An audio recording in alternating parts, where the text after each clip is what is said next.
Sir నా పేరు ధనుంజయ. మాది అనంతపురం జిల్లా. నేను ఒక సివిల్ కేస్ పని మీద జడా శ్రవణ్ కుమార్ సార్ని కలిశాను. ఆయన పూర్తి అయ్యేంతకు నాకు 2,00,000 డబ్బులు అవుతాయన్నాడు. అది తీసుకున్న 6 నెలల సమయంలో నాకు మొదటి 2 నెలలు బాగానే మాట్లాడినారు. తర్వాత ఆయన నా ఫోన్ బ్లాక్ చేసుకుంటూ వచ్చాడు. నాకు ఎటువంటి రెస్పాండ్ కాలేదు. తర్వాత ఆయన అసిస్టెంట్ ఆమె ఉమాశ్రీ అనే ఆమె నాతో మాట్లాడుతూ వచ్చింది. కానీ నా కేసులో వకాలత్ మాత్రం వేశారు. తర్వాత ₹1,00,000 నేను డబ్బులు ఇచ్చాను. ఆ ₹1,00,000కి గాను నా డబ్బులు నాకు వెనక్కి ఇవ్వండి, నా కేసు వెనక్కి ఇవ్వండి అని అడిగాను. నేను విజయవాడకు 2 సార్లు వెళ్ళగా నా ఖర్చులు పెట్టుకుని వెళ్ళాను. నాకు 65,000 డబ్బులు ఇచ్చారు. మిగిలిన డబ్బులు ఖర్చు అయిపోయినాయి అంటున్నారు.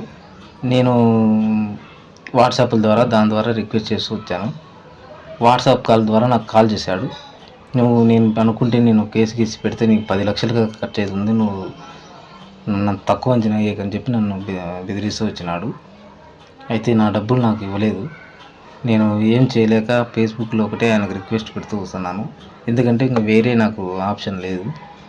దయచేసి నా డబ్బులు నాకు ఇవ్వండి సార్. దయచేసి నేను అప్పు తెచ్చి మీ దగ్గర వడ్డీలకు తెచ్చి నేను కట్టాను సార్. నా దగ్గర అంత డబ్బులు లేదు సార్, అంత స్తోమత లేను, మా ఇంటి బీద పరిస్థితి. దయచేసి నా రిక్వెస్ట్ మన్నించి నాకు ఇవ్వండి సార్ డబ్బులు.